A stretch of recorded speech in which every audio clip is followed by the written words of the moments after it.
on the speech given by the president 2 days ago when he visited the mosque in Baltimore.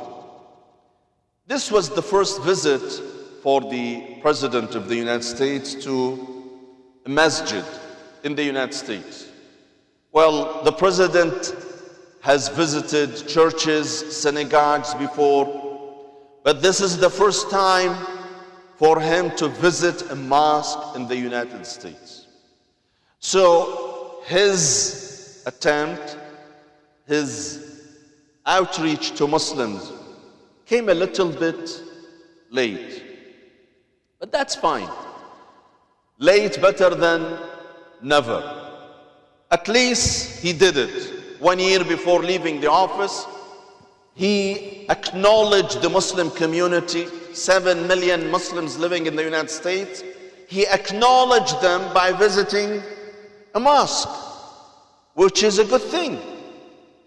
And the other thing that I need to mention also and commend the President for is for giving that nice speech on Muslims, defending them, defending their right, and attacking and condemning bigotry against Islam and Muslims in this country. Yes, that takes lots of courage these days, especially among politicians who are vying with each other over fundraising and over achieving higher scores among American people, voters. For some politicians to come out and bravely defend Muslims and their rights, that's something that he deserves to be commended.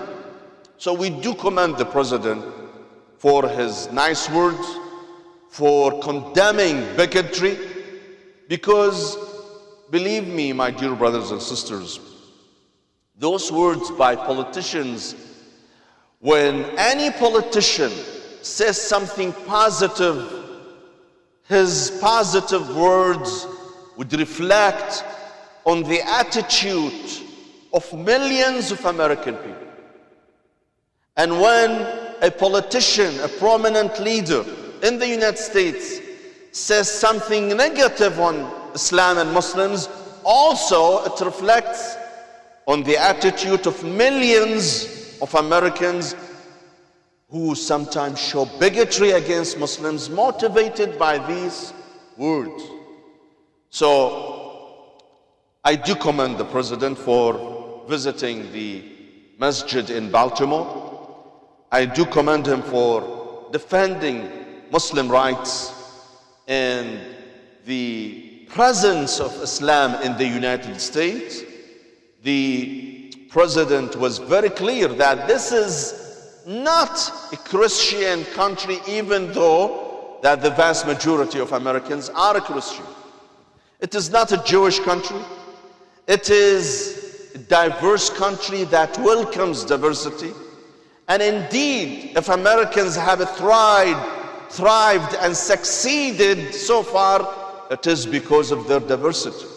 It is because they cherish their diversity and their acceptance of migrants from all around the world. But also, my dear brothers and sisters, I would like to make one more comment, that words only are not enough. Words only are not enough. If words are not accompanied by actions, then they will remain only words with no effect. Words have to be accompanied by actions as well. We would like to see more actions.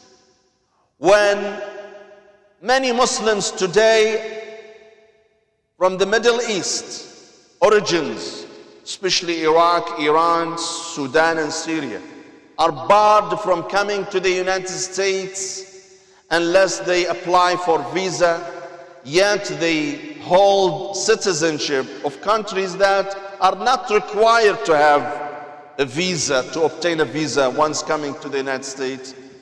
This is a problem. This is a problem. This is discrimination and the administration needs to review this policy. When there is racial profiling at the border when you cross to the United States, or when you arrive in the United States, and sometimes you are taken to the side, inspected, interrogated, simply because of your faith, your sect, your religion, or your appearance, this is something wrong. This requires more actions. So it is not enough only to welcome Muslims by word, but also by actions as well. Muslims should be treated no different than any other citizens in this country. Yes, there are some troublemakers among Muslims, just like there are troublemakers among non-Muslims as well. Not only Muslims. Last year in 2014, 14 individuals were killed in the United States because of terrorism.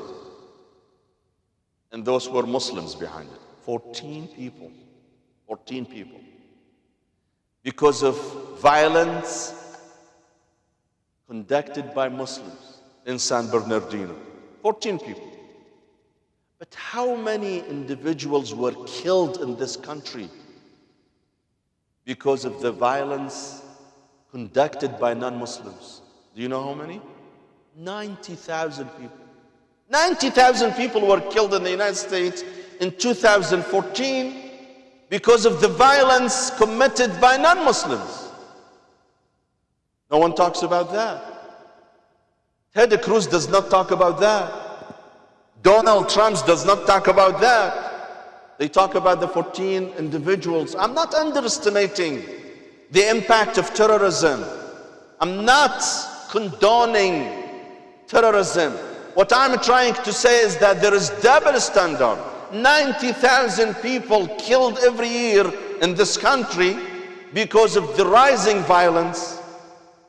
You hardly hear people talking about it.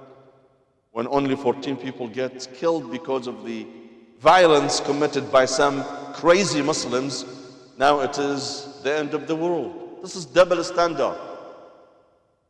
And Donald Trump wants to shut down the migration of Muslims to the United States because only 14 people were killed.